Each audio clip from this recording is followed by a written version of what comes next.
I want to welcome everybody to the Zionsville Plan Commission meeting of Monday, April 20th, 2020. Start by saying the Pledge of Allegiance.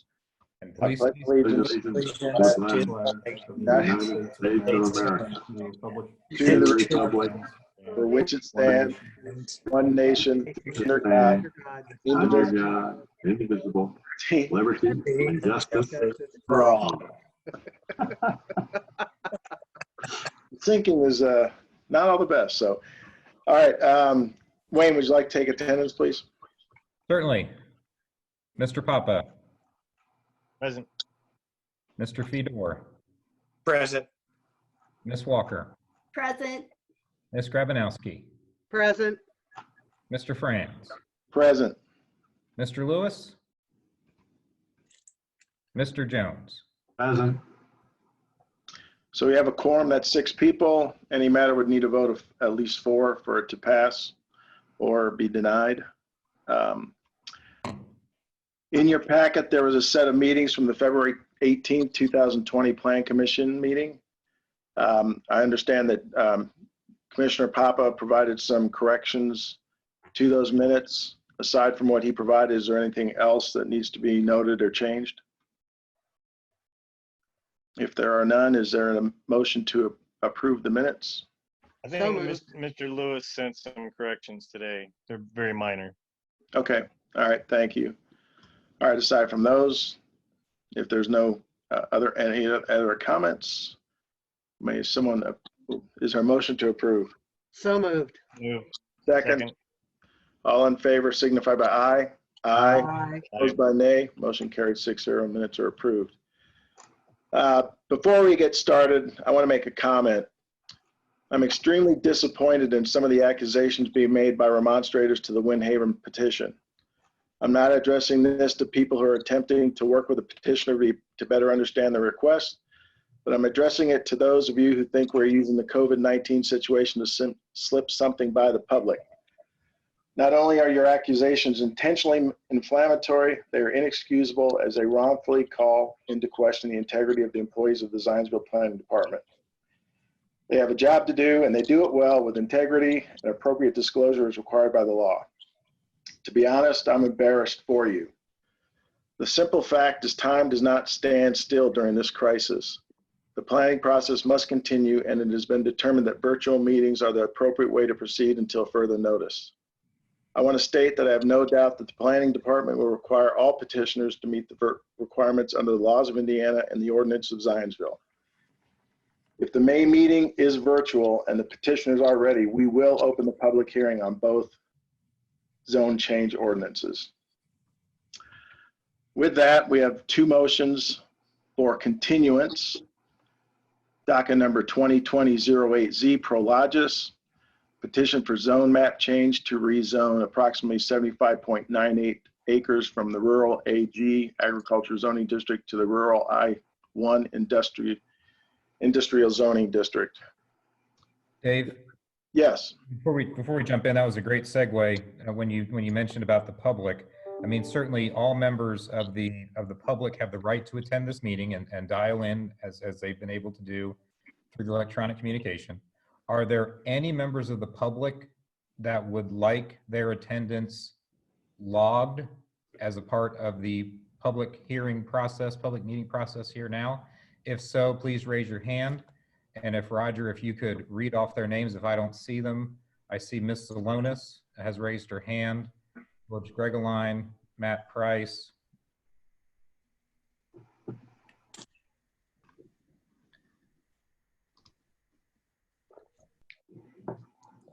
The Ned Broadwater, Jay Strap, Vincent Margalita. Sorry if I did not pronounce that 100% correct.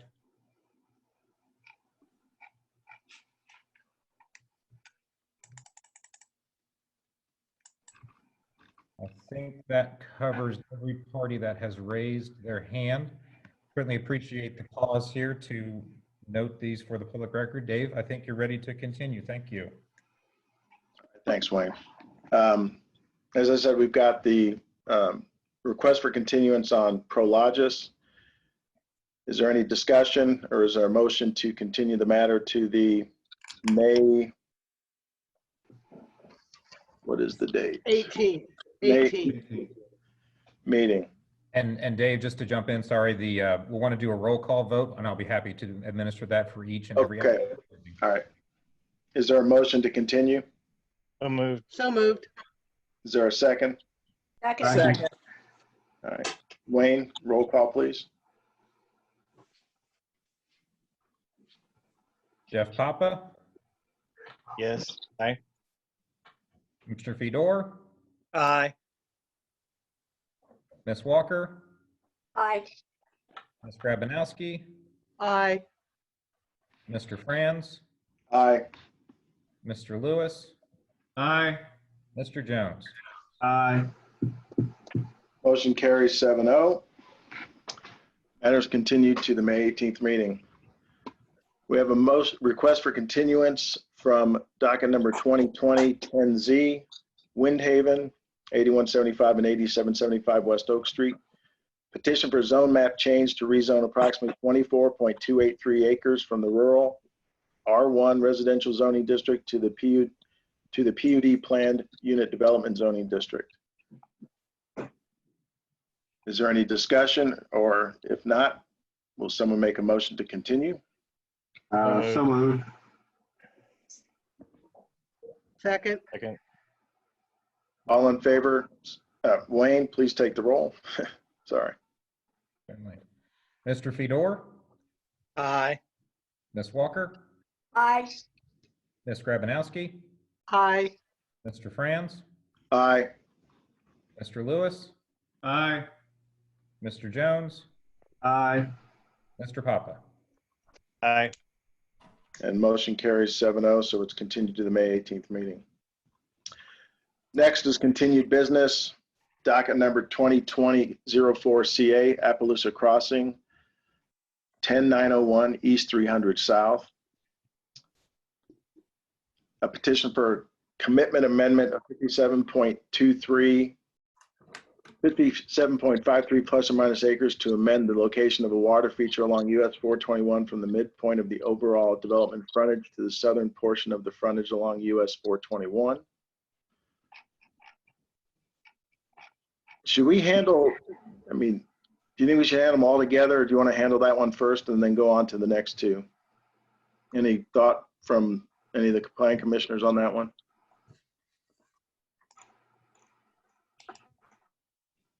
All right, well, we'll go ahead and read them all then. 2020-01 PP, Appaloosa Crossing, same address. Petition for a primary plat of 57.53 plus or minus acres for 12 lots, 2 blocks, and 4 common areas within the rural GB General Business Zoning District, the rural PB Professional Business District, and the R2 Low Density Single Family and 2 Family Residential District. And docket number 2020-03 DP, Appaloosa Crossing, same address. Petition for development plan approval of 23 plus or minus square foot multi-tenant retail building on a 3.4 plus or minus acres within the rural GB General Business Zoning District and the rural Michigan Road overlay. Waivers of building materials and architectural design requirements requested. Is the petitioner present? Price, I'm giving you permission to speak. Would you also like to be on video? That would be great.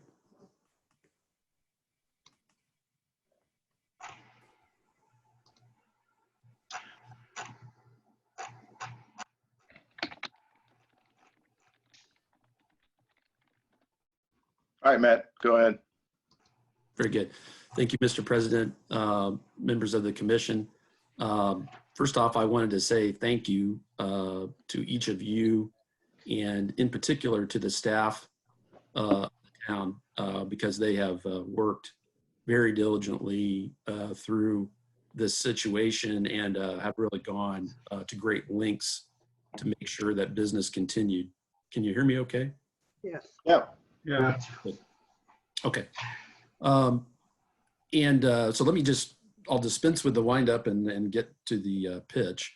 The first of the 3 petitions that Mr. Franz listed off is the commitment modification. And just to refresh a little bit, when we got our last round of commitment modifications at the end of last year, we had a concept plan at the time which showed a centrally located water feature along US 421, really right along US 421.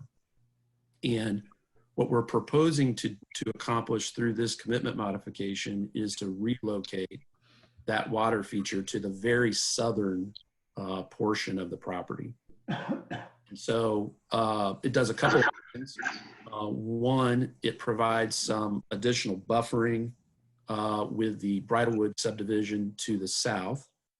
And then it also works well with the drainage plan that has definitely further evolved, as you can tell from our staff comments back and forth with the town engineer. It works from a functional standpoint as well. And so that's in sum the commitment modification petition. And what would happen should this be approved is we would then record the new site plan that goes with the commitments to show the movement of that pond from a central location along US 421 to where it's proposed to be now, which is the extreme southern, southwestern corner of the property. The second petition is our plat.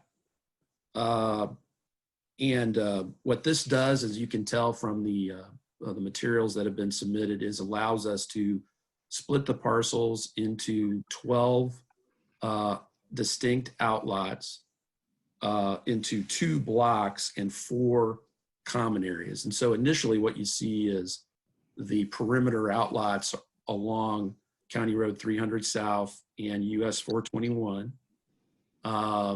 in very much the same configuration, virtually identical the same configuration as was contemplated back in December when we did the commitment modifications. The pond's being relocated from along 421 to the south, but the outline of the lots is essentially the same as what you see.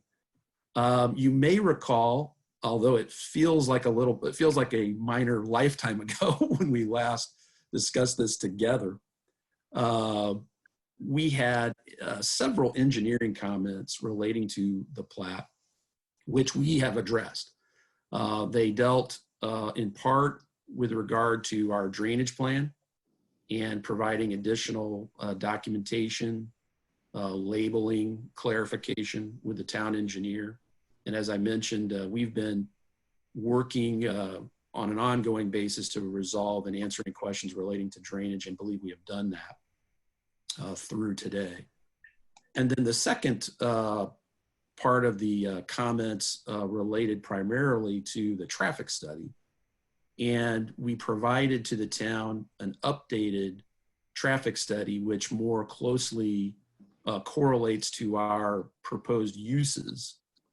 And the traffic engineer, Matt Brown, who I believe is on this call with us as well, he provided his recommendations.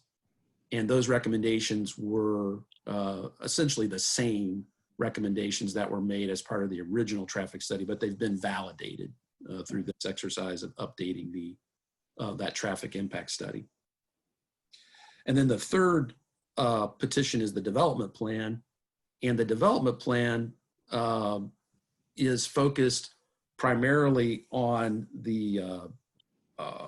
it's the part of the project that's about, I think it's 3.4 acres. And it's where the retail center is located. It's the 23,000 square foot retail center. A couple of things have changed since the last time we were able to get together, which is, you may recall that during that hearing, we were still working through a couple of variances relating to that site. Both of those variances were approved at the March 4 meeting of the Board of Zoning Appeals. And we can get into it in more detail, but what they related to was the elimination of foundation plantings for the building and the elimination of a perimeter parking strip, buffer strip, along the western perimeter of the parking lot. And what we did is make some commitments relative to our landscaping to support those variances. And we can delve into that landscaping plan as well, which is in your packet, and I can direct you to it because I know you've got a big packet.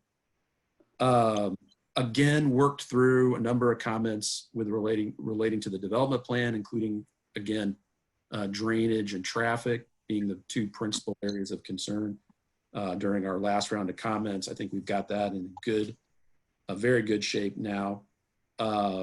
The case summary at the beginning, I just wanted to remind everybody of this because it's part of the relief we're asking for tonight, is we are seeking 2 waivers relative to the retail center structure. One relates to the design for the building. Our architect from Axis was with us back in February, and he explained kind of what his inspiration was. But it's to summarize, it's a modern kind of interpretation of historic barns, and is meant to blend in with the rural character of the area and really serve as the template for the architecture for future buildings that will be coming online in additional phases as we work through the development. And then the second waiver dealt with materials. All of the materials, building materials that we're proposing for the building are permitted building materials in the overlay zone. But it's that modern expression and use of those materials as incorporated into this building that is different than the precise terms of the overlay zone. But we are requesting those 2 waivers in connection with the development plan. Other thing I'd like to mention, because we've provided, I think, some additional definition with regard to this attribute of the project.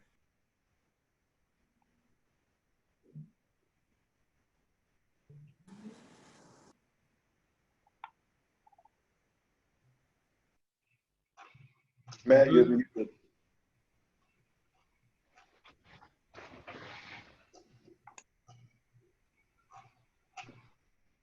Can you hear me? Yeah, now we can. Oh, now we can. Well, let me apologize.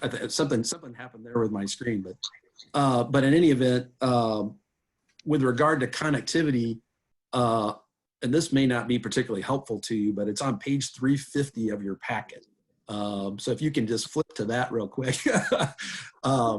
We provided an exhibit that shows our connectivity, both with regard to a pathway system that runs along the perimeter of the project, which we're calling a multi-use path, that it could be used for things in addition to pedestrians. But then we also show how it connects with the pedestrian pathway system that we envision going through the entire project. And in particular, we show how there'll be pedestrian accessibility from our initial retail center lot to the rest of the development.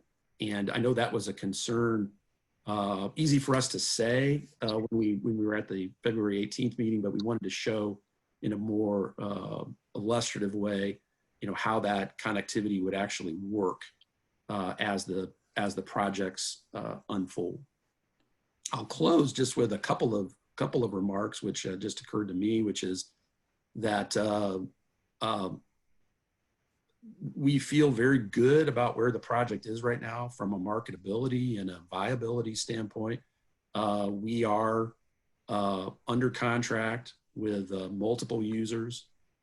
And in fact, one of the reasons why we've stated that we believe the hearing is essential from our standpoint is that we have certain contractual obligations that we're striving to meet with regard to, in particular, the outlot for 21st Amendment, which was a packaged liquor store user that we anticipate filing their development plan.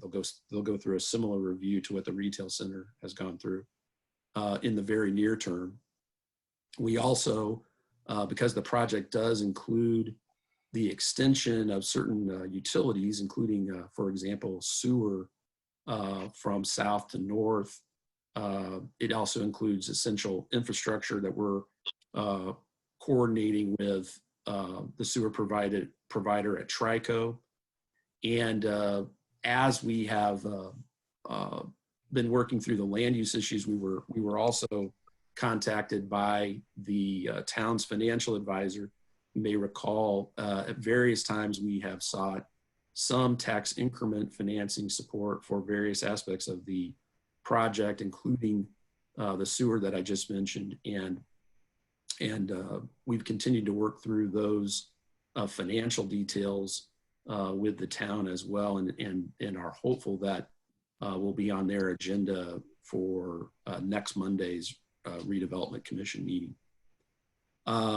I neglected to say this at the beginning of the meeting, but I want to make sure that you're aware that I'm hopeful they're in the green room or somewhere out there in the ether. My client, most importantly, Bob Harris, was joining, and then our two professional support, Greg Snelling, our civil engineer, and I mentioned Matt Brown before, our traffic engineer, both available to answer questions along with myself. And again, our sincere thanks for the town's ingenuity and attentiveness and fortitude in allowing commerce to go forward. And we appreciate that very much and are available to answer any questions that you have. Thank you. All right, thanks, Matt. At this point in time, is there anybody from the public who'd like to speak? I guess if you do, you raise your hands.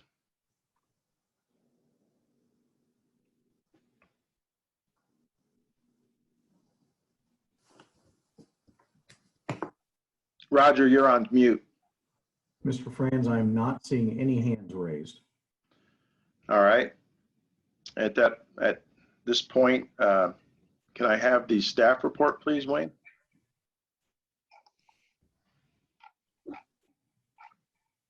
You're also on mute, Wayne.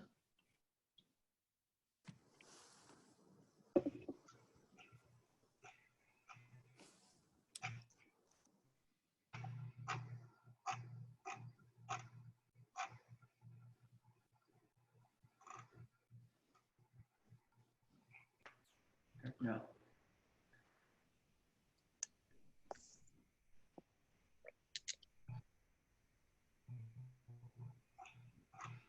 Wayne, are you able to hear us? If you would repeat the question again, please. Staff report, please. Okay, thank you. Staff is supportive of certainly the request for the amendment as presented for the commitment. Certainly the staff has not taken a strong stance as to how many ponds are necessary. That's more of a drainage concern. Certainly staff is supportive of certainly supporting the drainage features in the area. But as far as the amendment goes, staff is supportive of the filing as it's been presented.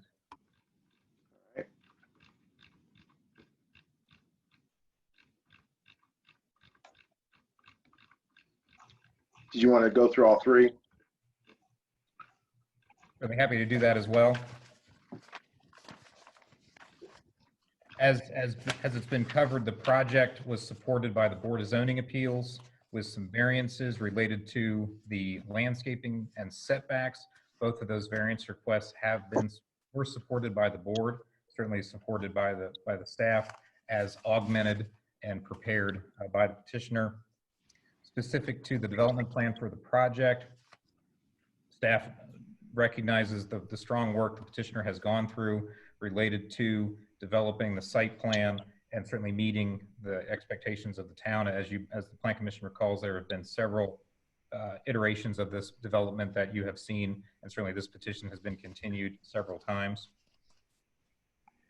As far as the plat, staff is supportive of the division of the ground, again recognizing the efforts the petitioner has gone through and working with the Plan Commission on several meetings here to get to this point. And I'll be happy to take and answer any questions. All right, thanks, Wayne. At this time, I'll open it up to members of the commission for any questions, comments they would have.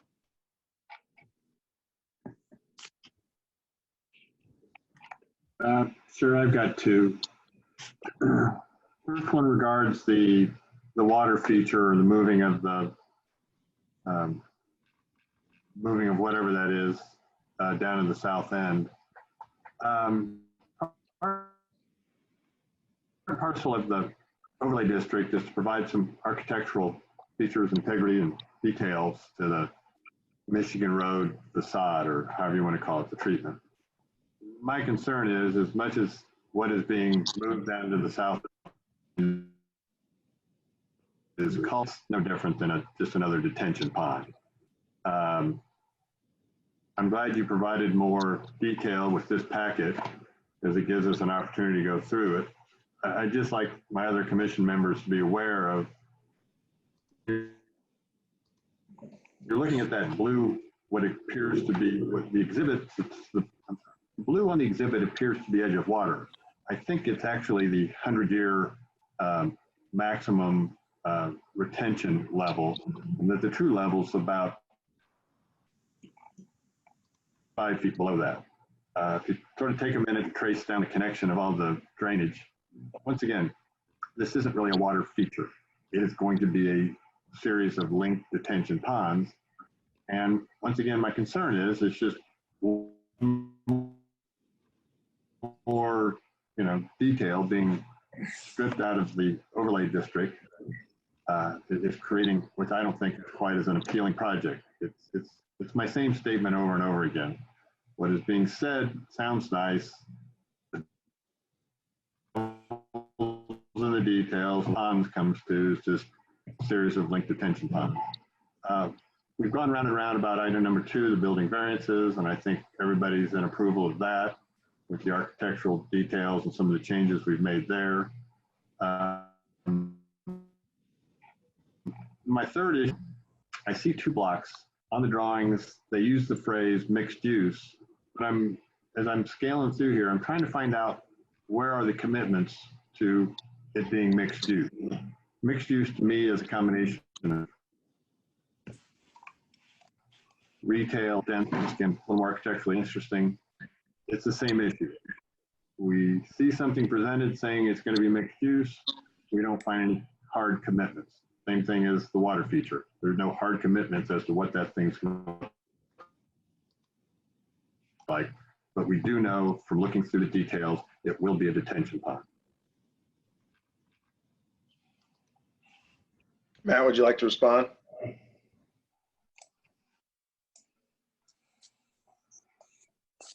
There we go. Yes. Well, we appreciate the questions. Let me take the last one maybe first about the commitments relative to the mixed uses. I guess the one thing I would offer is that we have an extensive set of commitments relative to the mixed use aspect of the project from the December 19 commitments. And those go to what uses, they go to connectivity, they go to Possible. what's that? Committed to. There's a difference between saying it's possible we could do this. True. Yes, I guess what I mean, but I understand the distinction you're drawing, Mr. Jones. I think you're right. I would just submit though that I believe that within the realm of what is possible, there are certainly some things that have been eliminated to occur pursuant to what those commitments provide. And so I think it's not only permissive in terms of, yes, it allows these things, but the nature of those commitments that have evolved over the last almost 10 years, is that they have also been, they've also proscribed certain things. So they've not only permitted certain things, they have eliminated certain things and provided that they occur in a certain fashion. And so I think it does set up very nicely for a mixed use project. One of the elemental aspects of it was the division of the property between general business uses and professional business uses. And that's been expanded on slightly by permitting potentially a residential use, which would make it particularly of a mixed use nature. But even without that, even if no residential occurs, the entire structure of those commitments is to promote and enable a mixed use development. And so I think that that set of commitments provides the framework for that. With regard to the drainage facility and the water feature, it still plays a very important function for us as a water feature. One of the things that felt like one of the ways the project has evolved from its initial conception was that southernmost outlot was originally thought to be the location for a fire station. And as that has evolved and been eliminated from the plan, the addition of that property to the south and the placement of a water feature there does add some additional buffering between the project outlots and the residential subdivision to the south. And then what we've sought to do as far as providing an attractive facade and feature is to have this, have the building design that we propose that we think is reflective of the rural and equestrian nature of the vicinity, with a robust, I think when we went through this before the Board of Zoning Appeals, I think one of the things at least that became evident to me was that this is perhaps the most robust landscaping package that's been proposed for a project within the overlay zone in Zionsville's. And so I think that helps create the softened features and the enhanced architecture along US 421 and helps achieve really what the goals of the overlay zone were. And are.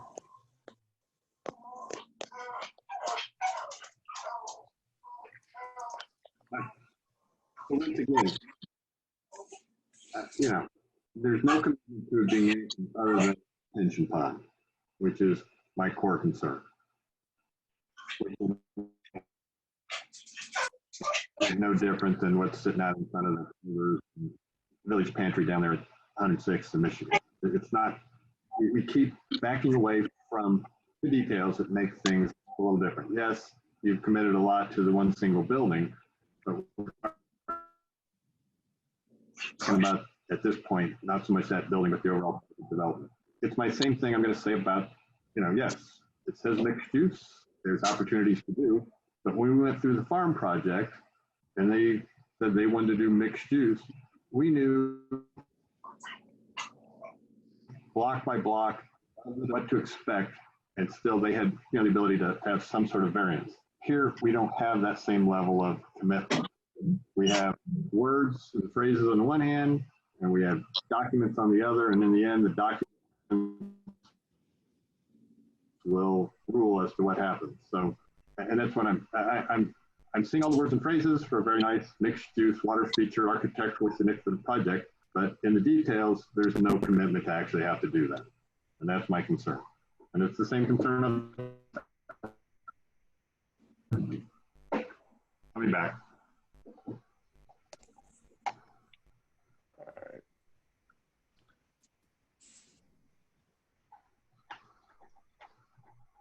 Do you have a response? Matt, do you have a response? Does anybody else have any comments, questions? I could try to respond quickly before he gets back.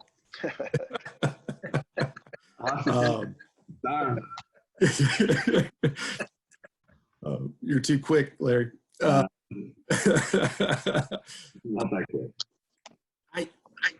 I get one of the things, and I think it's one of the challenges for us with this project, and I know we'll be held to account as we go through, is that each one of the lots is going to go through the same development plan review. And I think it's important to keep in mind that, and I think the farm project was an excellent project. It is an excellent project.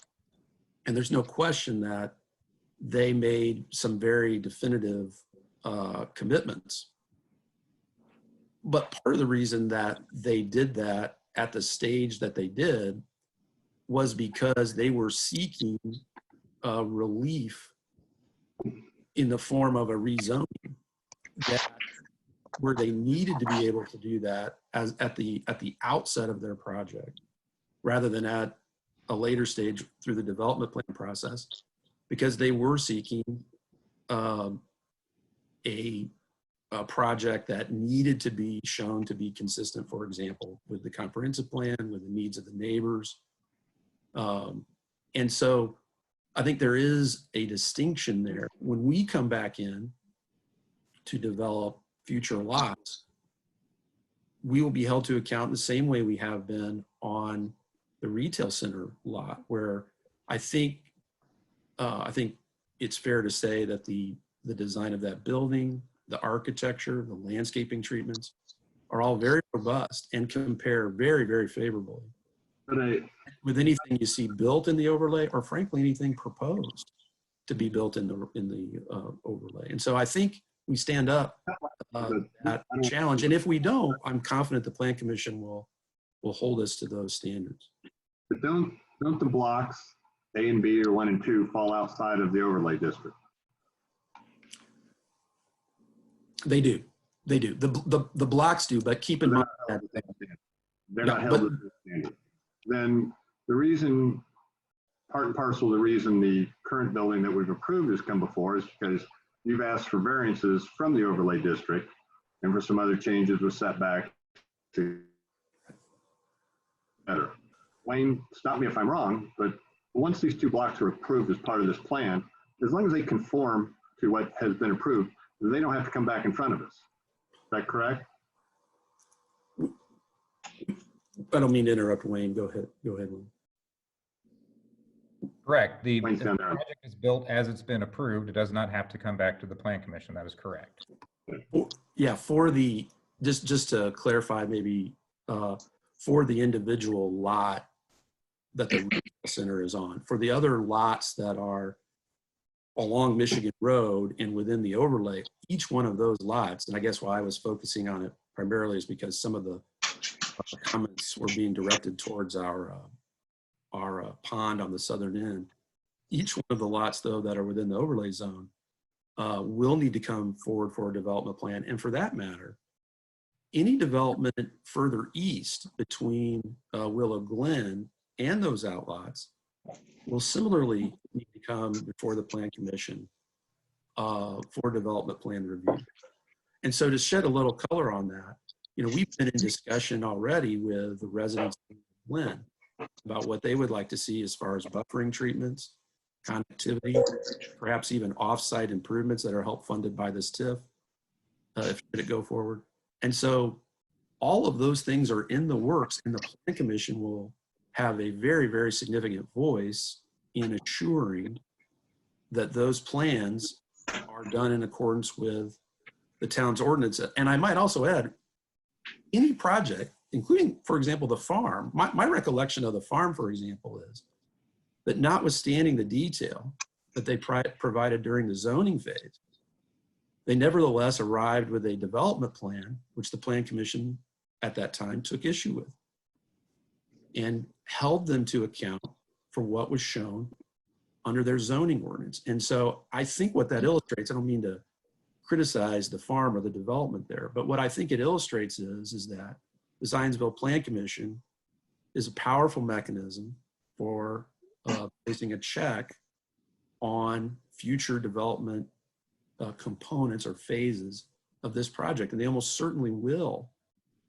critique it and make it as fine a component of the project as they have the retail center. My recollection of the farm is part and parcel of the reason they had to come back was they needed some relief for truck docks and some other functionality issues of the grocery store that probably weren't available since they didn't have it finalized at the time they brought it through. But I thought once they got the original overall master plan or master PUD approved, there wasn't much into that. I could be wrong. You know, it's a year. It Well, just goes back to my as a citizen in that case, and not as a lawyer, I can tell you, I was, and actually, and I don't mean to single you out, Mr. Jones, but I believe it was you that we're the voice of the public in that matter and held that project to the standard, just like you did with Walgreens and have done on a variety of other projects. I could go through other ones. And I'm confident you will here as well.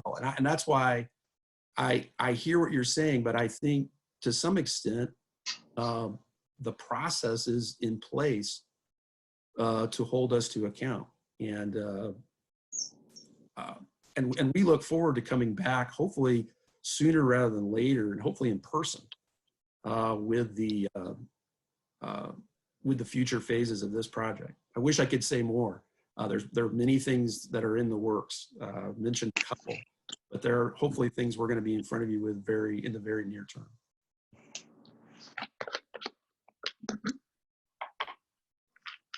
Does anybody have any additional questions or for Mr. Price?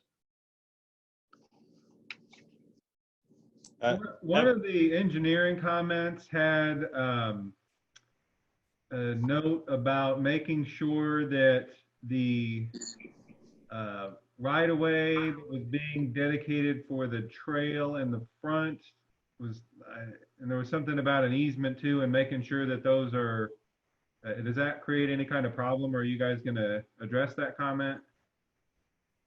Yes, Mr. Lewis, I appreciate you mentioning that. I saw that in my preparations as well.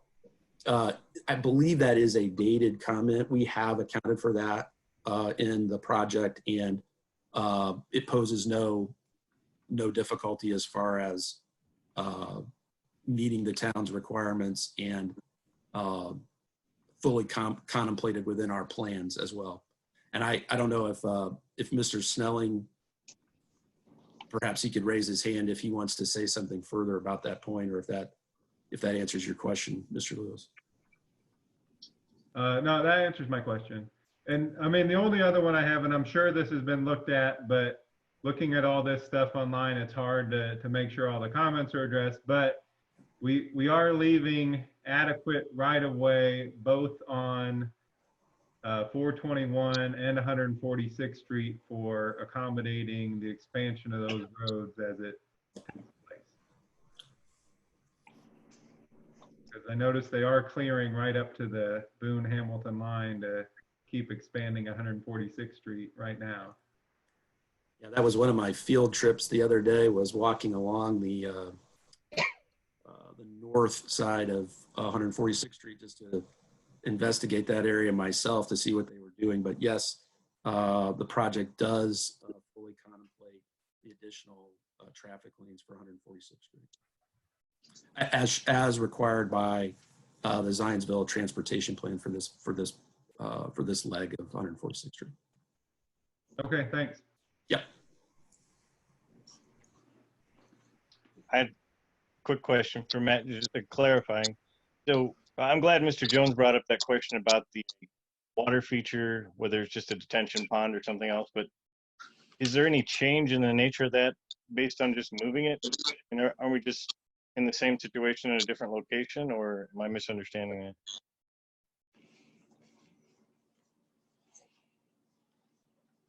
I'm not certain.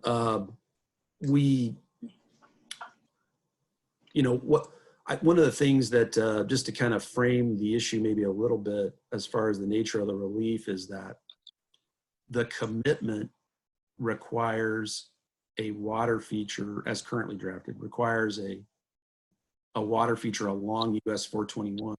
On our concept plans, we had historically shown that in a central location as opposed to at its southern location. And so what we've done is simply chosen for a couple of reasons to relocate it so that it's still along 421 and meets the letter of the commitment as far as the words. What it does not match up to in its southern location is the central location that was originally shown on the concept plan. So we're just switching out the location of it. And it does, we think, provide an important buffering component or feature for the community to the south, Bridlewood. And while at the same time, there's no question about this, at the same time, it also works from a functional standpoint with our overall drainage plan, which was very challenging. Drainage for this property has historically been challenging. One of the things that will improve in the vicinity is the drainage. And so we've had to add and subtract water features that serve that dual function all over the project to make it work. And this is definitely an element of that. Does your request us give you any more leeway or less leeway in determining what that water feature is, or just the location? It's the location of it. It's the location. We were actually, I guess, we initially did not file for a commitment modification because we didn't feel like it required one, but we were asked to because the concept plan had historically shown that concept plan at a central location, even though the wording of the commitment did not tie it to a specific location, but the concept plan showed it there. And so out of an abundance of caution, we're seeking relief to conform what is really no longer a concept plan, right? It's right now it's turned into a definitive design for the project. We are showing it now where it needs to go and where it works for the project as a developed entity, as opposed to just a concept plan.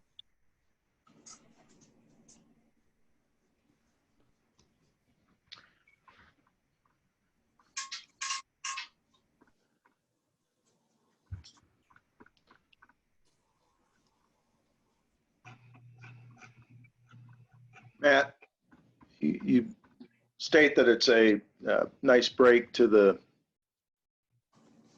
Bridlewood, I guess it is. Is there going to be landscaping between the pond and the homeowner adjacent to the pond? Is there? Yes. I think first of all, the zoning ordinance would require that of us, but yes, our intention is to provide robust landscaping and buffering for the residential land uses, both to the east and also to the south there. And prior to the movement, I can't find the document in the pack.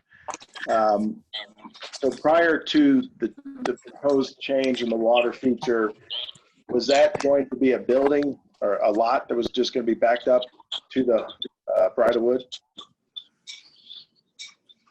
Yeah, what we've done there is we've actually added some property to the south.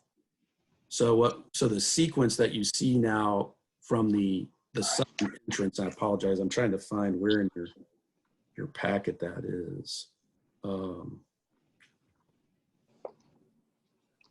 Well, let me just try to verbally describe it. I apologize. The property to the south now will have the 21st Amendment parcel is immediately south of the southern entrance along 421. That's Outlot I. Outlot I. And then there's I think that's right. Then there's right now an empty lot, one that has not been spoken for yet. Then there is what we anticipate to be a future daycare, and then we'll have the additional water feature to the south.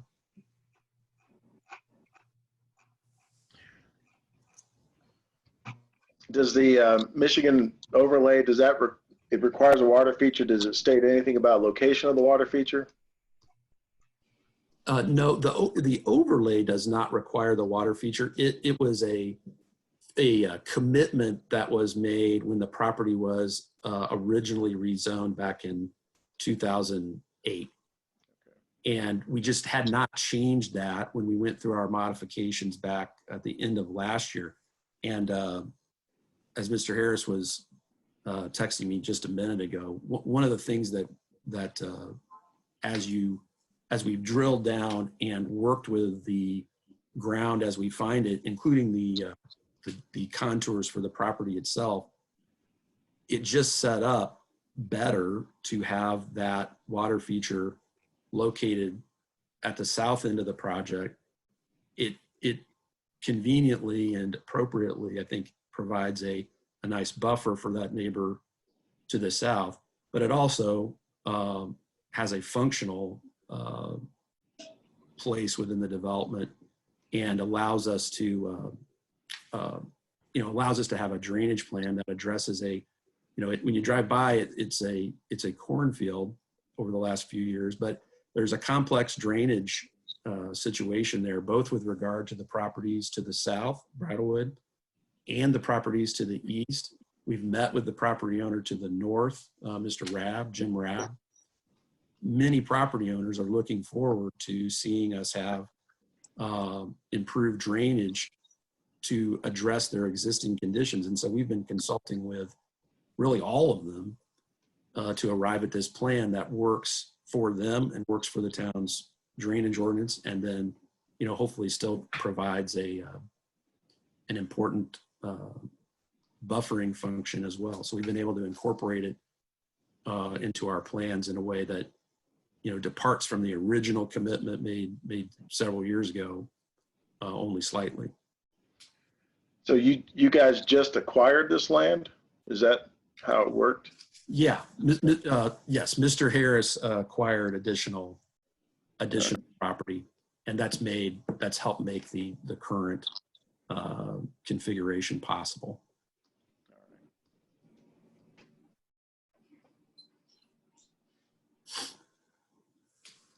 All right, so I'll say I was done with my questions for Mr. Price. Does anybody else have anything? Any comments or questions? Okay, while we were gone, I kind of scrolled through. So when it comes to docket number 2020-01-PP, which is the part about turning the 57 acres into 12 lots, 2 blocks and 4 common areas, there's just, other than the phrase mixed use being used, there is no commitment to this being anything other than, it's wide open. There is nothing that commits it to being anything more than level strip center, period. Now, Mr. Harris, Mr. Price, and everybody wants to do something better or different or more unique or more integrated or whatever, they are free to do so. But we, as the town of Zionsville, have no way to enforce anything, if I understand this correctly. Is that correct? Somebody back me up one way or the other. Am I wrong? Tell me I'm wrong.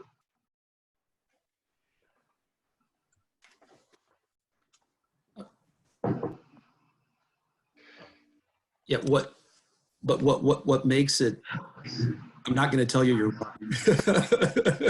What I would say to clarify is that what makes a project mixed use or not are what those uses permit. And there is no plat that makes a commitment to a specific mixed use. It's the underlying zoning, or in the case of the farm, Correct. Which is why the town of Zionsville adopted the planned urban development classifications. True. So we could establish those uses and enforce that they get used accordingly. So that's my point. Using the word mixed use with the request and the way this is written does not give the town of Zionsville an ability to enforce anything other than the minimums. And if we want the minimums, everybody speak up and say we are fine with doing the minimum, and we'll let it go. We'll quit calling water feature, we'll quit calling detention ponds water features. We'll call this exactly what it can be. And if, ends up that, it is what it is.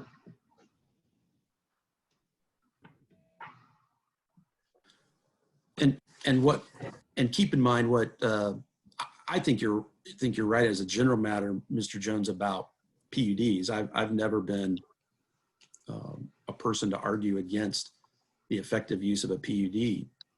what we've built on here though is that we've set up this set of original commitments which do provide for the mixed use and do provide for also take certain uses off the table and help prescribe the way the development is to unfold. Now, it's true we're having to amend one of those commitments here today to address the location of a water feature along 421, but in lieu of that, we've located it at a place where it also serves a very important function with regard to buffering, and the development of the parcel that would have been immediately adjoining a centrally located water feature has been shown to have a robust landscaping plan and a fully compliant plan with regard to the location of the perimeter pathway, the expansion of 421, and a robust landscaping package. And so it's far from the minimum. And I think that was part of I think one of the things that came out of the review which the BZA did and insisted upon in order to grant the variances with regard to the foundation plannings was that project and the approval of those variances was made subject to the landscaping that we provided. And we've worked within the framework that was put in place when it was originally rezoned in 2008, and I think modernized it over the last year to reflect more of a neighborhood commercial type district, but have not sacrificed quality. And I don't feel like we've sacrificed any quality, certainly with the building design, materials, landscaping, the connectivity that we've built into the project.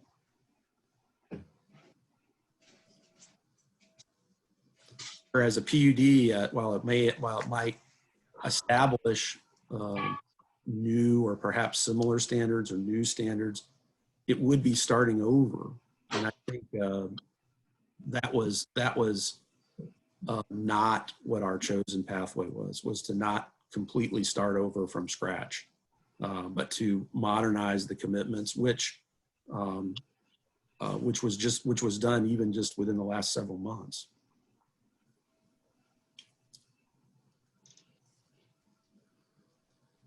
These original commitments are for Hey, Wayne, 2000, I got a question for you. right? 14. Yes, Larry. I mean, do we have in our zoning ordinance a mixed use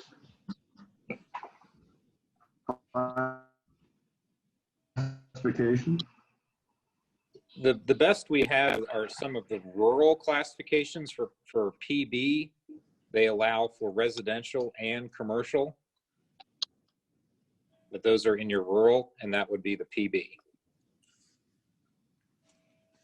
My question is, what we're being asked to approve is that this parcel gets approved for GB, general business, PB, which is professional business, R2, which is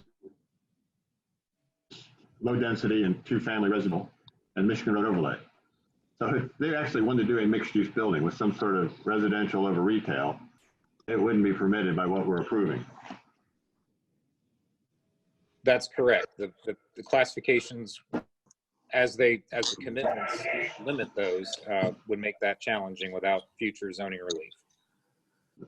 But to Mr. DeLong's point, the southern portion of the project is zoned PB, which is, the closest that we have to a underlying zoning ordinance that permits mixed use, other than probably the village business district. Again, I'm just stuck on terms. The detention pond is not a water feature, and mixed use, definite characteristics, none of which we're going to see based on what we're getting asked to approve without additional variances or changes.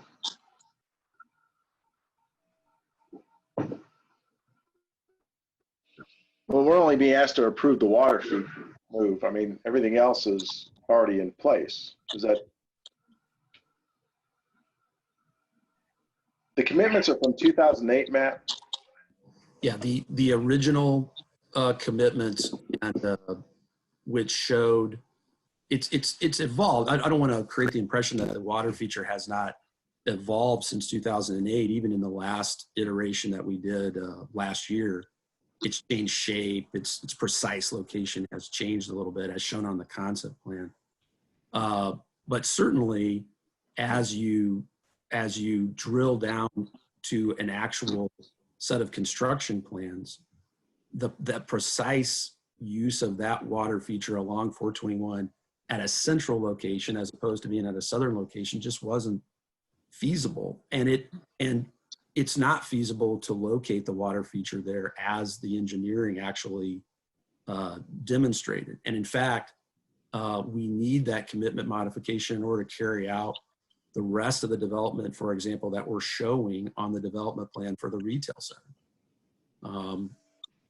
It's you know, they're integrated with one another. And so we've modified the commitment only to the extent of where that water feature is, not whether it's along 421 or not.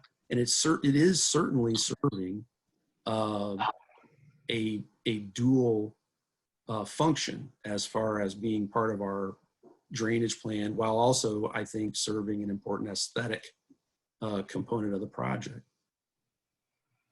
But the original concept plan that showed a water feature along the central portion of 421, that was something that dated all the way back to 2008. It's changed shapes, slightly changed location when we actually got into more of what can you really do. This is what we can really do and make it work for our project. And I might also add, and preserve other water features that are contemplated for other parts of the project, including along our eastern boundary. So I'm looking at the zoning map here. I guess the way I see it is future mixed use block A is in the GB rural zoning, and block B is in the PB rural zoning. Is that correct? That's correct. So whatever is permitted in those zonings is what you're allowed to build, unless you get zoning changes or something else. And subject to the commitments that are on the property. That's correct.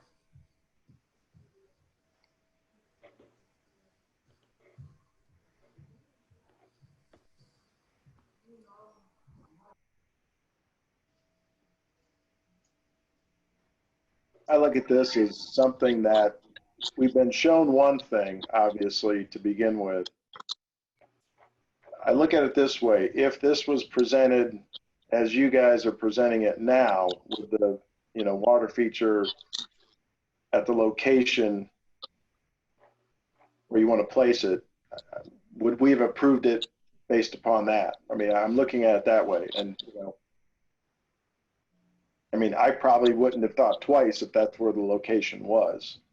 But I understand where Larry's coming from, because you guys present something and then it switches, and I mean, I see both sides. My concern is, if you're going to have a water feature, what Matt is telling us, and Matt, you can correct me if I'm wrong, is this is a detention pond that's connected to the rest of the detention ponds on the property.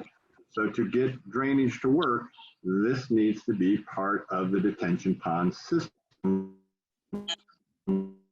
for the amount of hardscape currently. So the problem with water features is they usually set up a little higher. They've got a fountain. They need a stable, higher level of water in them, and they're not detention ponds. Go back to the drawings that we've been provided. The blue that you're being shown is not water's edge. It is the 100-year mark for what those detention ponds can hold. They're not going to be that prominent.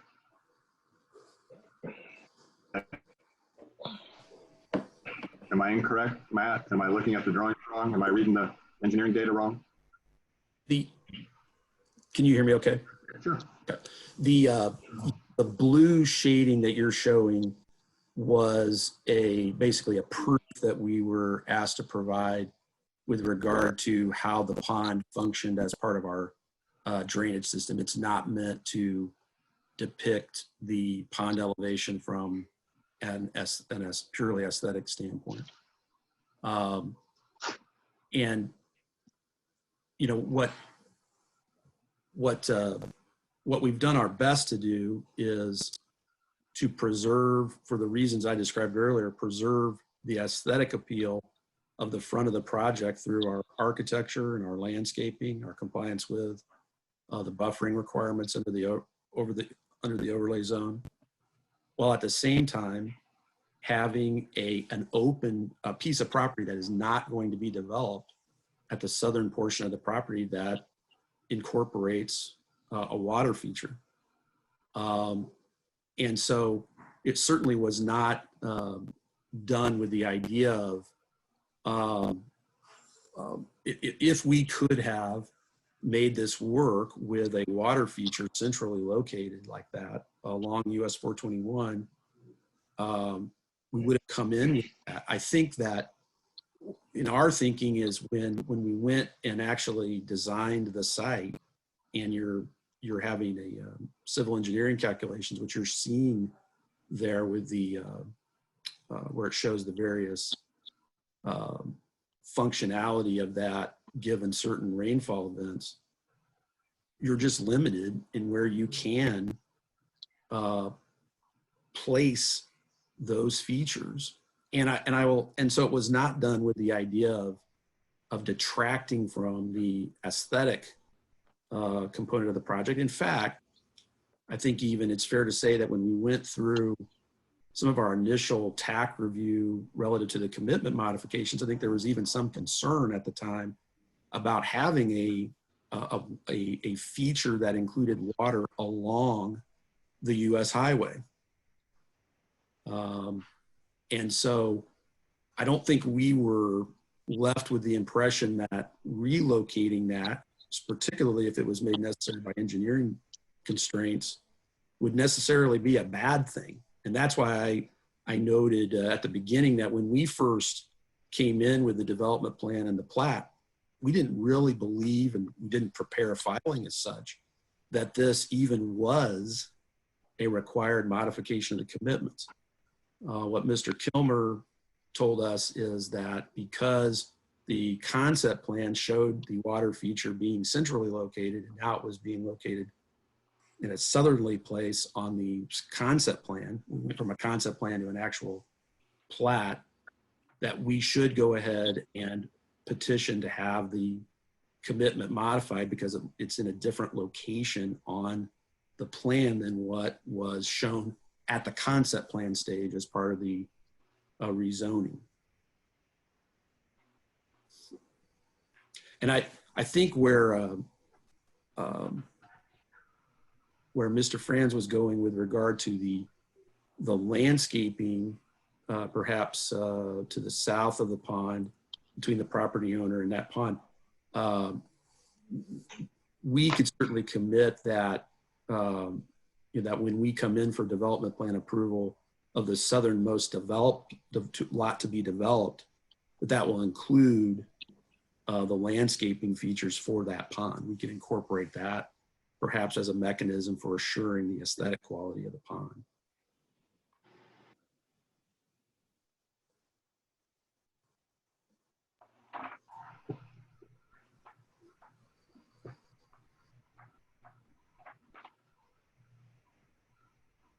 All right. Is there any additional questions, comments?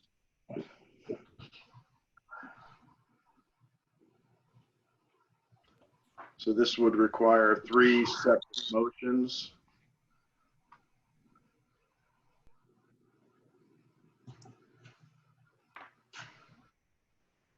Is there a motion on the commitment All right, change. I'll make some motion. The commitment change, which is,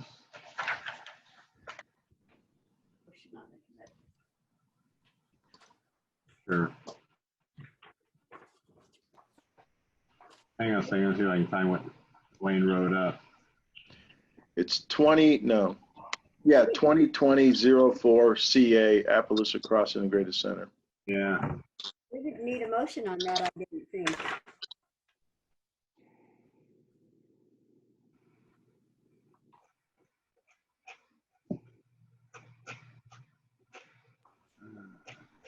The motion that you'd want to craft is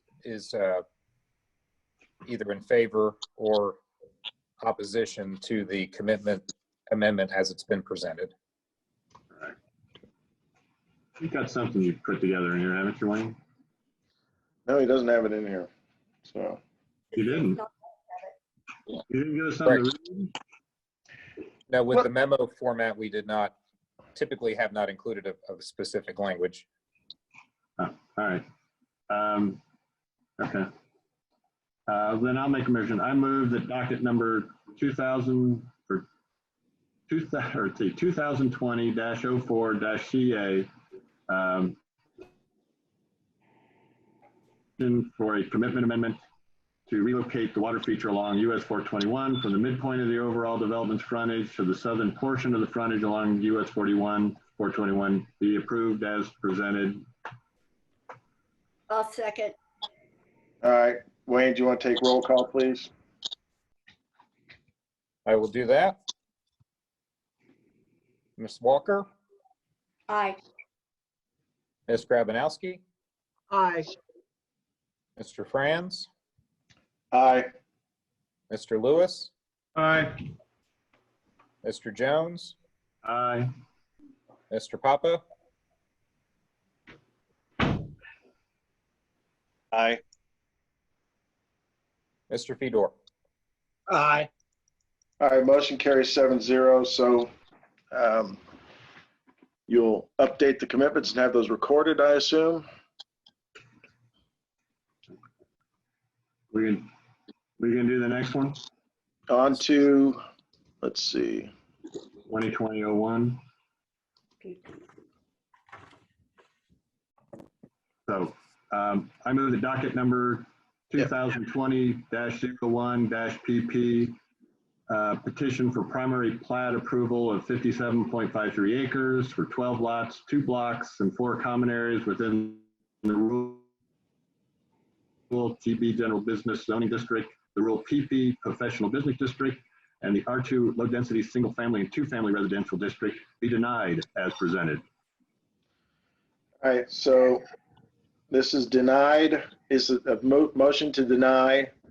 So an aye favor would be in favor of denial, a nay would be in favor, would be opposed to that, or the Wayne, will you please take roll? There wasn't a second yet. Dave, we need a second. Oh, sorry. Is there a second?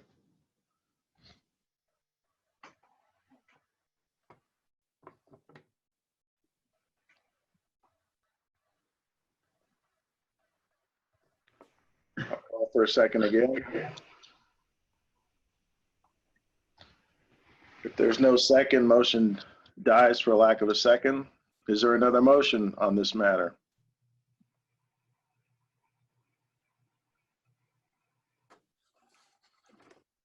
I move that docket 2020-01-PP petition for primary plat petition approval to establish 12 lots, 2 blocks, and 4 common areas within the rural general business zoning district, the rural professional business district, and the low density single family, 2 family residential district R2, and also being within the Michigan Road overlay be approved based on findings of facts as provided that the secondary plat shall not be approved unless the unit or until all comments, I gotta get glasses.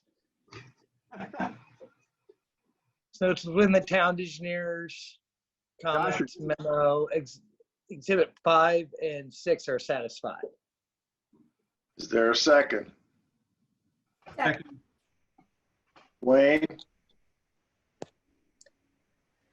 Yes, roll call will be Ms. Grabanowski, Aye. Mr. Franz, Aye.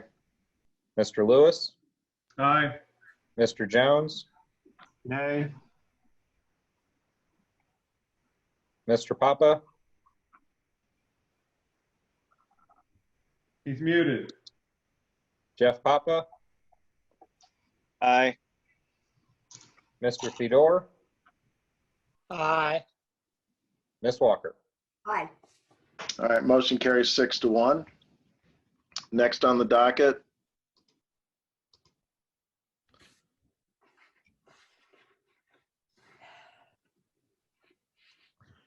is docket number 2020-03 Would somebody like to make a motion on that one? Sure, I'll make the motion. I move to docket number 2020-03-DP, a petition for the development plan approval of a 23,000 square foot multi-tenant retail building on 3.4 acres within the rural GB General Business Zoning District and the rural Michigan Road Overlay MRO be approved, including the waivers of building materials and architectural design requirements as requested and permitted. Second. All right.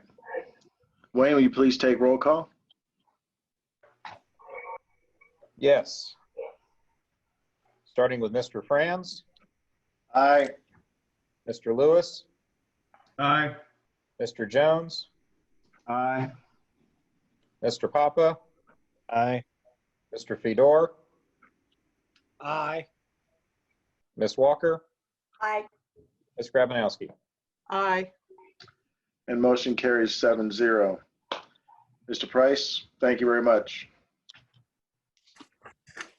Thank you, sir. Thank you, all members of the Plan Commission. We appreciate it very much. All right. Next on the docket is 2020-05 V. Ranieri, 3733 Old Well Run. Petition for a replat to allow for a lot D7 of Section 1 in the Holiday Farm subdivision to be removed from the requirements of lot configuration of subarea F and adhere to the requirements in subarea G as reflected on the plat of Holiday Farm Section 1 located in the Planned Unit Development Zoning District. Is the petitioner present? Yes. Please state your name and address and begin. Thank you. Yes. My name is Vincent Ranieri. I represent myself and my wife. There we go. Our permanent home address today prior to this construction is 255 Woodstock Court in Zionsville, Indiana, 46077.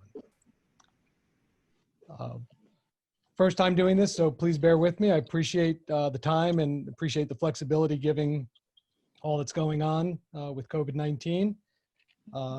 My request, as stated with the application, is to convert my, let me get my video started here for you, is to convert my lot D7 within Section 1 of Holiday Farms from a subarea F to a subarea G to accommodate building and construction for a plan that we completed a little over 5 months ago, shortly after acquiring the lot.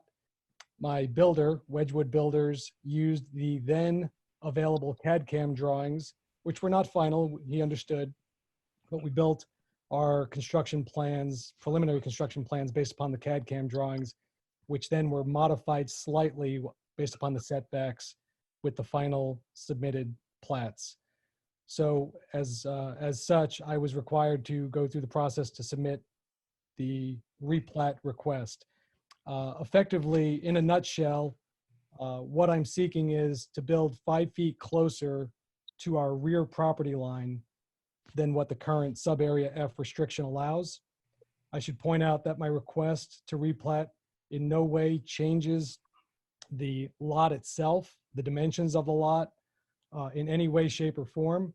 I also have confirmation from the builder, Henke Development, specifically Phil A. Sunling, and I have a letter supporting, which is in the packet you have before you, confirming their support of the request, but also going so far as to confirm that if approved, this has zero impact on any drainage on our property and will not have any encroachment on any easements on the property, as will still be 20 feet from the nearest rear easement on our lot. I've also notified all my neighbors, future neighbors. Two of them both called me personally to give me support.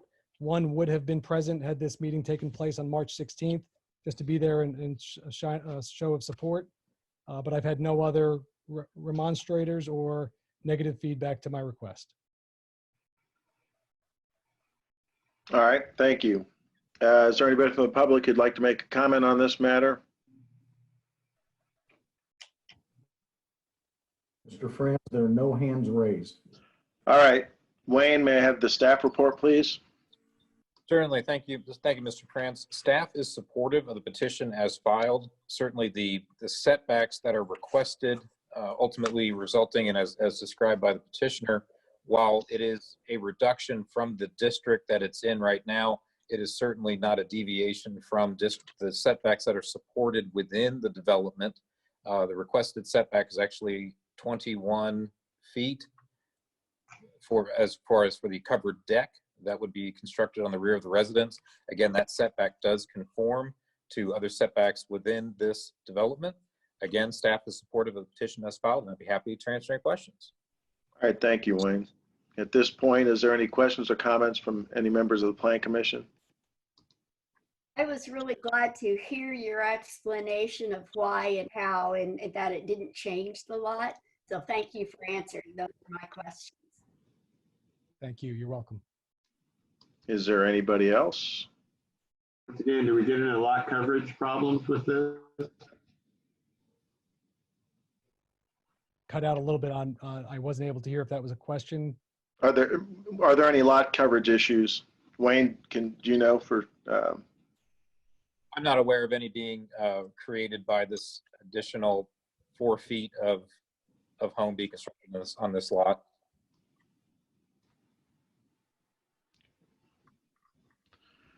Is there any other questions or comments? And last question, Wayne.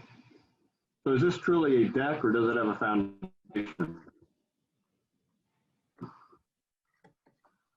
Mr. Ranieri, would you like to answer that? Yes, I'd be happy to. This is actually a covered porch with only poured footings for the foundation corners of the actual covered porch. The actual home construction itself in no way has changed from the original design. It's simply the addition of a covered porch in the rear that, if I had to comply with the existing sub area F, would only leave me 8 feet short of our original desired plan. And then Wayne, variance? We didn't get that, Larry. Is there a reason we didn't do this as a variance instead of a change the zoning of the zoning of the lot? That certainly would have been an option. Of course, the variance process would have looked to identify what is peculiar with the property that would necessitate the variance. And certainly that test could have been something that could have been pursued. However, we envision that there could be more than one of these types of modifications in the future with different lots as the projects build out. So we felt it best to establish this process, revisiting with Plan Commission, in order to facilitate this and future potential requests. And then this parcel backs up to a pond, is that right? Is that what I'm saying? Yes.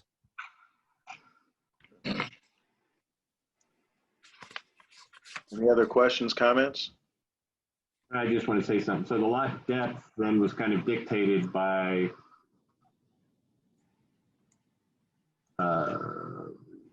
the lay of the land, for lack of a better term. That sounds, in other words, when they're laying out the development to do the lots on the other side of the road of a certain depth, you've got to pick a point. Because obviously it's not really a cookie cutter type development, correct? Do you see where I'm driving? Correct. Each lot is uniquely laid out, be it from aesthetic features, the golf course, or drainage features. And so these So correct, I think the lay of the land dictated the road network, which then dictated the depth of the lots on each side of the street. Okay. So the request for the change is more or less peculiar to the land and not so much the house. Correct. All right, any other questions? If there are none, is there a motion on this matter? Sure, I'll do it. I move to approve that docket 2020-05-RP replat to allow for lot D7 of section 1 in the Holiday Farm subdivision to be vacated from the requirements of lot configuration of sub-area F and replatted in a manner that establishes sub-area G as the applicable requirements, with the requirements being reflected on the recorded plat of Holiday Farm Section 1 located in the Plan Unit Development Zoning District be approved as based on the findings established at the public hearing as presented. Is there a second? Second. All right, Wayne, would you please take roll? Certainly. Mr. Lewis, Aye. Mr. Jones, Aye. Mr. Papa, Aye. Mr. Fedor, Aye. Ms. Walker, Aye. Ms. Grabanowski, Aye. Mr. France. Aye. Motion carries 7-0. Mr. Ranieri, have fun building. Thank you very much. All be safe and healthy. All right, thank you. Next on the docket is item number 2020-07MP, Carrie and Pamela, or 4501 South County Road 975 East, Carrie and Pamela Wagoner. Petition for minor plat approval for the establishment of 2 lots in the RSF2 Urban Residential Zoning District. Is the petitioner present? Terry Wagner, are you available?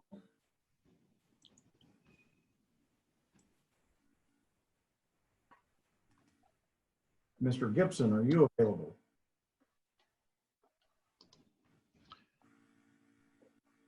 Mr. Gibson, you're on mute.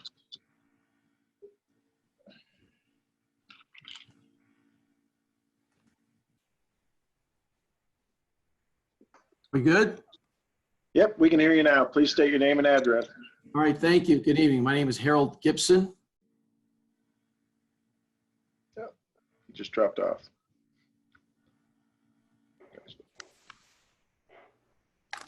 Oh, Yeah, you dropped off for a second, so if you would start over, please. all right. Thank you very much. My name is Harold Gibson, Gibson.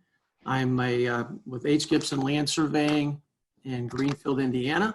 I'm here tonight representing Carrie and Pam Wagner in a request for a 2-lot minor subdivision at 4501 South 975 East. We, Mr. President and Commission members, I too echo the same congratulations to you that Mr. Price had earlier in the evening. Your ingenuity and willingness to have this this hearing this way is certainly a credit to your IT wizards. That's not who I am. That's probably why you don't see my video up there, is because I'm not astute enough to figure this out. But we do appreciate that and the willingness to continue business. Mr.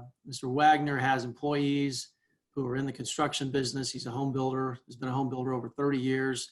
And it's imperative to him that he can hopefully get his employees back to work through building a spec home on one of these lots. And we certainly appreciate your willingness to consider us an essential hearing this evening. Mr. Wagner and his wife, they own 1.7 acres, which is on the east side of County Road 975 East. It's at the entrance to Oak Ridge subdivision. This acreage has been in existence for over 10, 15 years. He's owned it that long. It is not part of the Oak Ridge subdivision. The Oak Ridge subdivision did go around it and excluded it. It's a very wooded area. An existing home was there until Mr. Wagner just recently tore that down and cleared it of that home. Mr. Wagner has wanted to divide this into 2 lots for some time. His hope was to enter into the Oak Ridge subdivision. However, there's a little common area that prevents him from having access into that. So we are forced to have frontage onto 975 East. We have divided the lot, that 1.7 acres, in a way that is very close to a lot size that is common to the 2 adjoining lots in Oak Ridge. Both are about 3/4 of an acre large, which is consistent with that. So we believe we're consistent with the neighborhood. We are larger than the residential zoning that we're located in. We have added some covenants to the plat to meet a wish of one of the neighbors to the east. He wanted the fences to be similar and consistent, so we didn't have multi types of fences, and we've been agreeable to that and did in fact add that. So the 2 lots that Mr. and Mrs. Wagner want to create would be homes that would probably be around the $1 million sale price with the lot included. He has prepared a spec home that he's planning to get a permit for lot 1. Hopefully, if you folks see fit to approve this as soon as possible.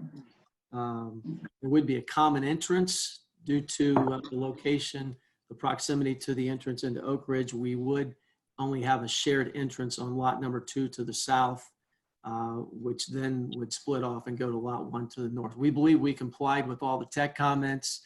We've added easements as the engineering office has asked for. These lots would be on sanitary sewer and water, which is both available to the site. Other than that, I see Kerry has joined you, and hopefully he can give me some lessons on how to get a video up there, but you probably don't want to see me anyway. But we'll be happy to answer any questions you have. All right, thank you. At this time, is there anybody from the public who'd like to comment on this matter?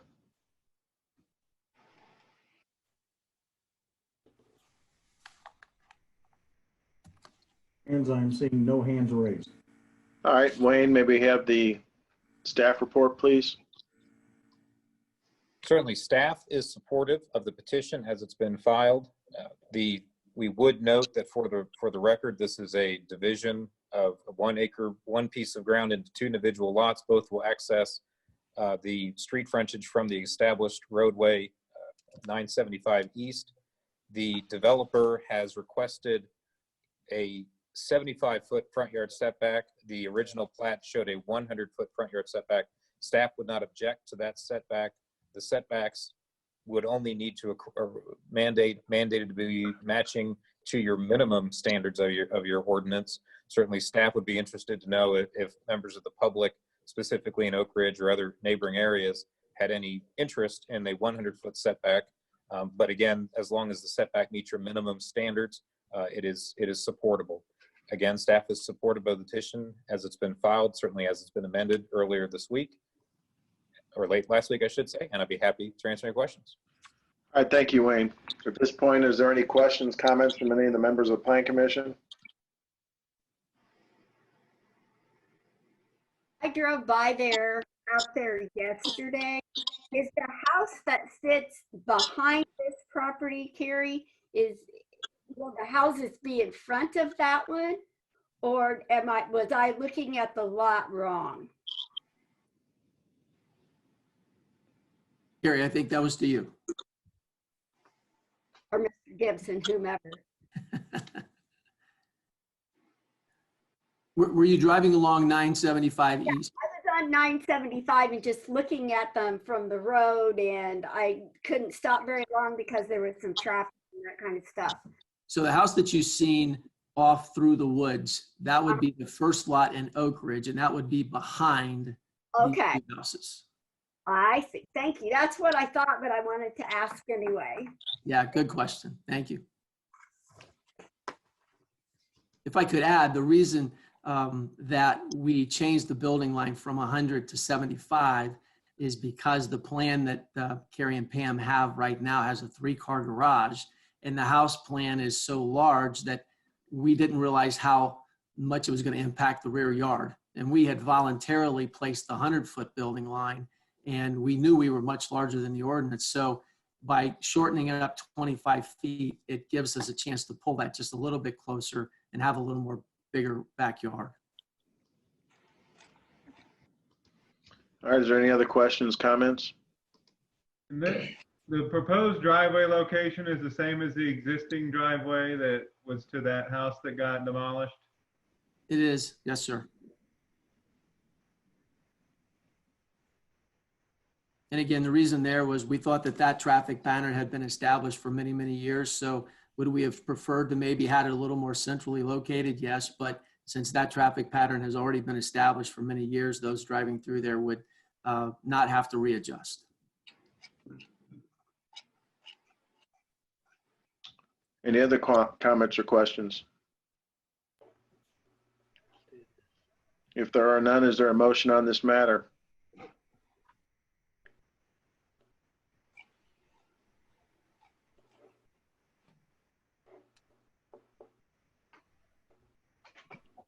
I'll make a motion, but well, I don't have the thing to read in front of me.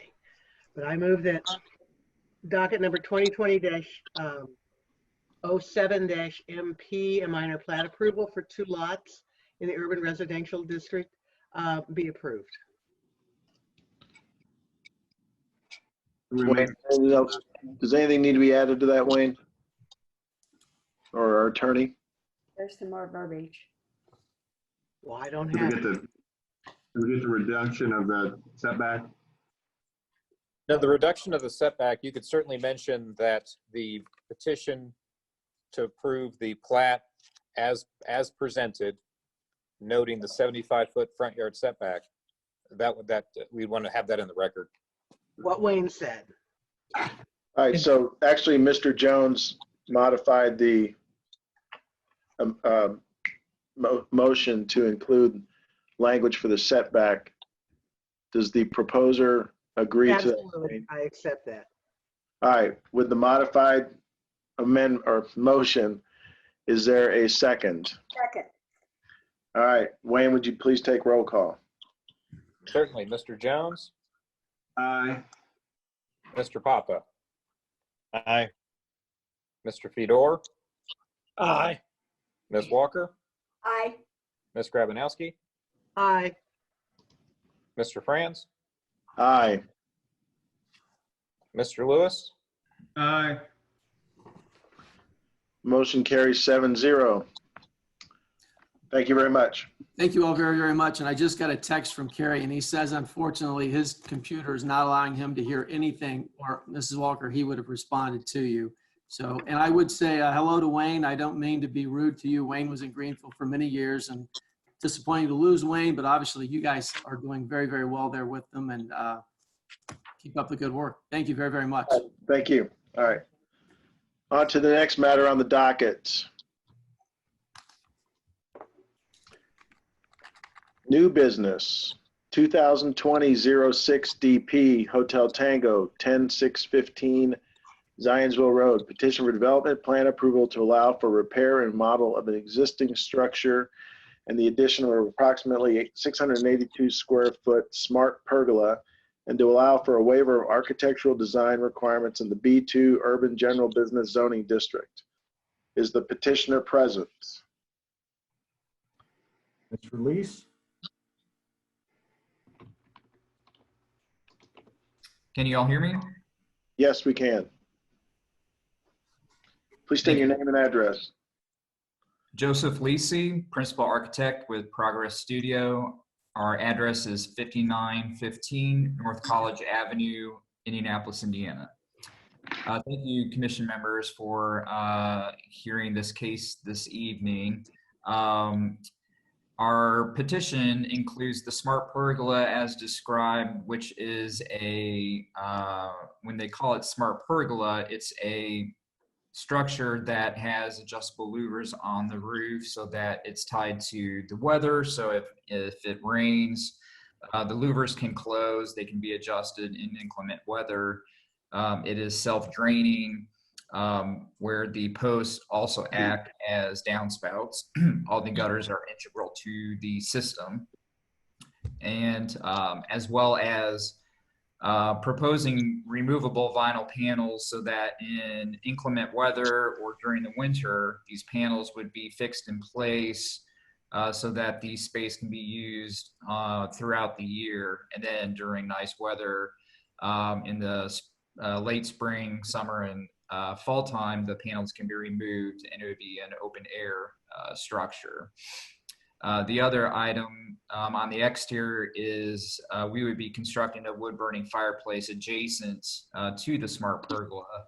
And then other miscellaneous improvements to the exterior would be a refurbishment of the pylon sign that exists today. We would salvage the existing structure, refurbish the backlit changeable text at the bottom portion of the sign, and then the upper portion of the sign would be reskinned, reclad with materials that match the existing building with downlit signage.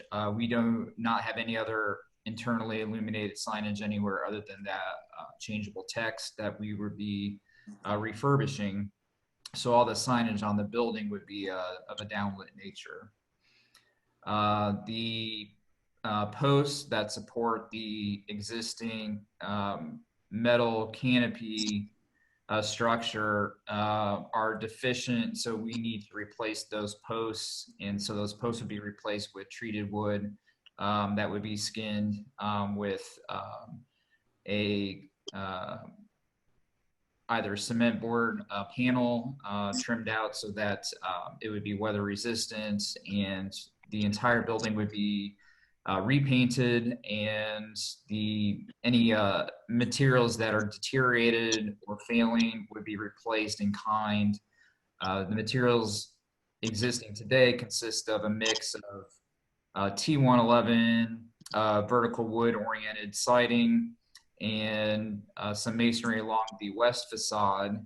Any refurbishment of that would solely be tuck pointing and setting the brick back in place. There is some concrete block on the south and east and north facades as well that would be painted. I'll be happy to answer any questions that you may have. Thank you. All right, thank you. At this point in time, is there any questions or comments from the public?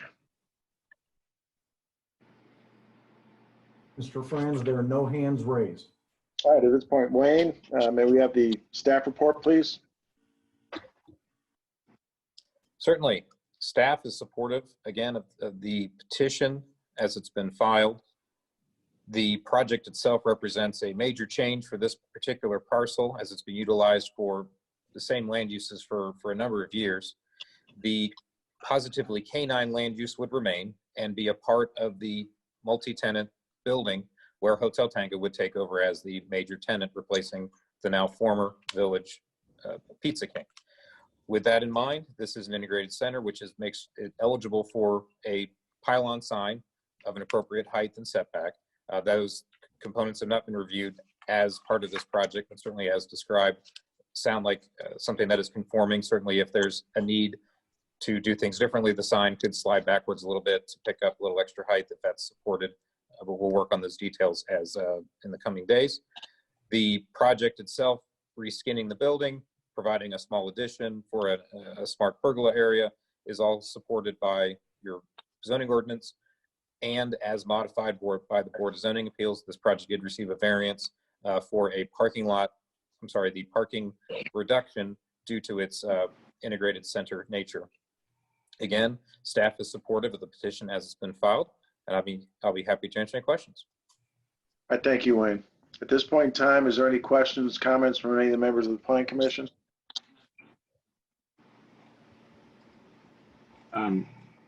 Quick question, Wayne. I was driving down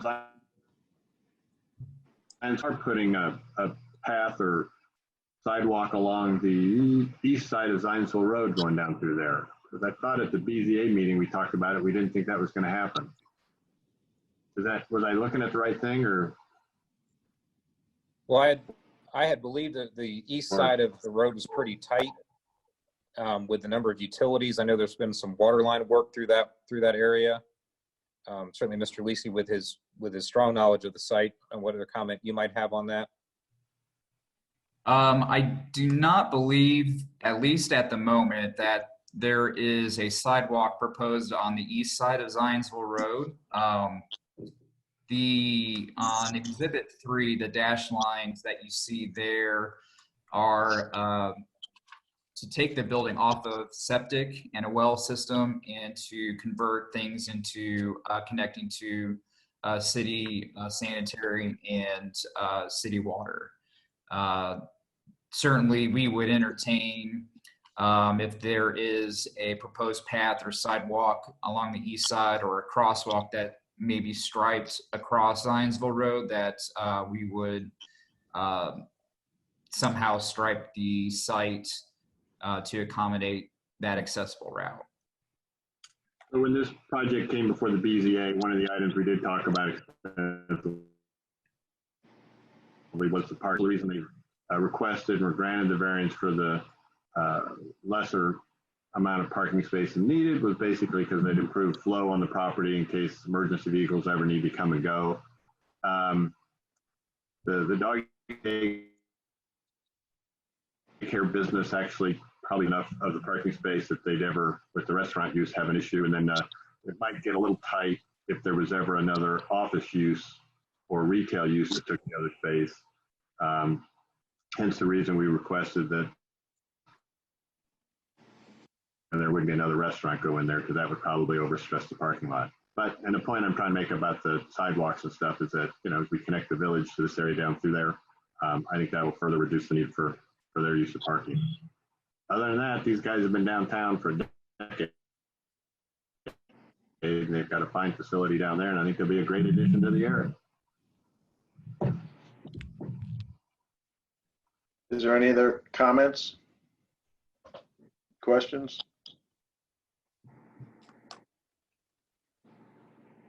I'll say the renderings look very nice and will be a significant improvement, that's for sure. So, Thank you. Definitely. So just to be clear, like looking at the plans, the remodeling is all in the southern half of the building, say, but the entire building is going to be repainted essentially. That's correct. So any damaged materials, they will be replaced. The entire building is going to be painted. So everything will look fresh. Everything will look like the renderings that you see presented to you.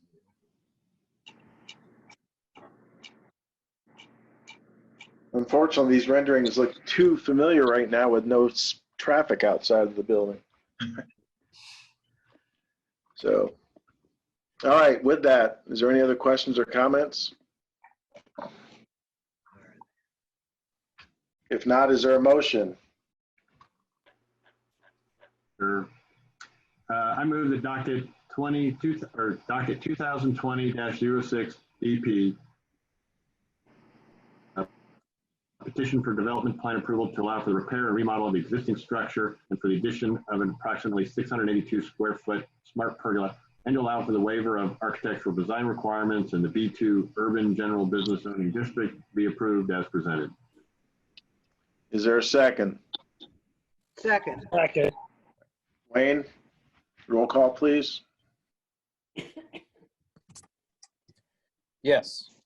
Mr. Papa? Aye. Mr. Fedor? Aye. Mr. Walker? I'm sorry, Ms. Walker? Aye. Ms. Grabanowski? Aye. Mr. Franz? Aye. Mr. Lewis? Aye. Mr. Jones? Aye. Motion carries 7-0. Look forward to it. Thank you very much. Thank you all for your time. I appreciate it. At this point, other matters to be considered. Are there any other matters to be considered?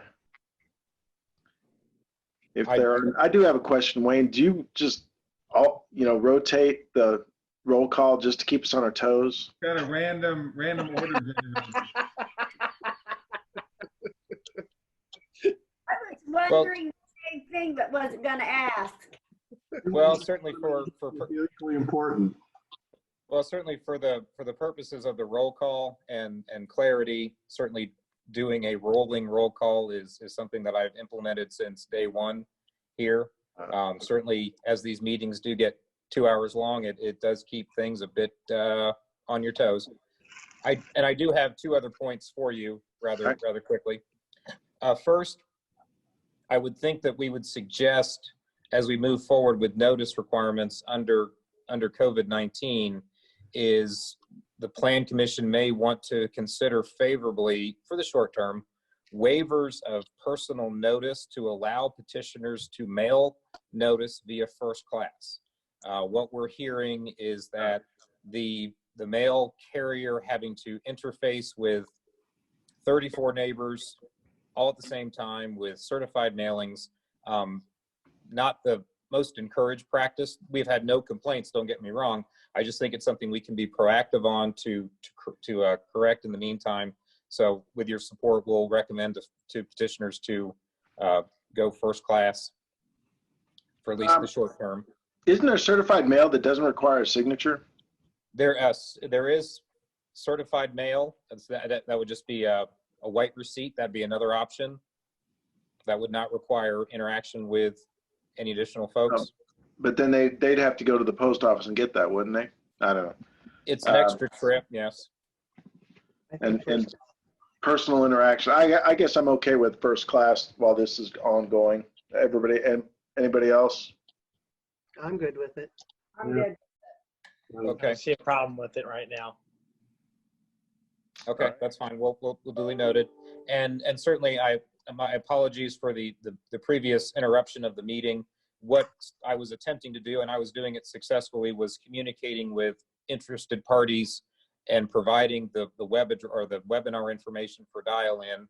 And when I thought after an hour of providing that communication, I would close out of that application, and that since I was no longer the host, Roger is the host. However, the Zoom webinar decided to shut things down anyway. So lesson learned from my point, even though we had assigned the host duties to a different person, and duly noted. Again, apologies. All right. I mean, what was the highest number of the people on the call? Do you know, Roger? At one point, the total number between panelists and attendees, I believe we were right around 40. Okay. All right. So they must have caught wind that we were going to continue those two items. All right. Well, let's be prepared to do this again the same way next month. I think it's going to be that way, but I could be wrong. Is there a motion? President? Yes. Sorry. Do we need to take any formal action on that mailing issue, or is that just up to consensus? I would think that waiver would be granted once it's offered and requested by a petitioner at a future meeting. So tonight I was looking to just get your consensus, if that was a request. Okay. Could potentially be your justification and support if somebody does elect to just utilize first class. Okay. All right. Anything else? If not, is there a motion to adjourn? I'll move. Second? Second. We don't need a roll on this one, Wayne. All in favor? Aye. Aye. All right. Thanks a lot, guys. Good night. All right. Good night. Good Thank you. night. Thank you.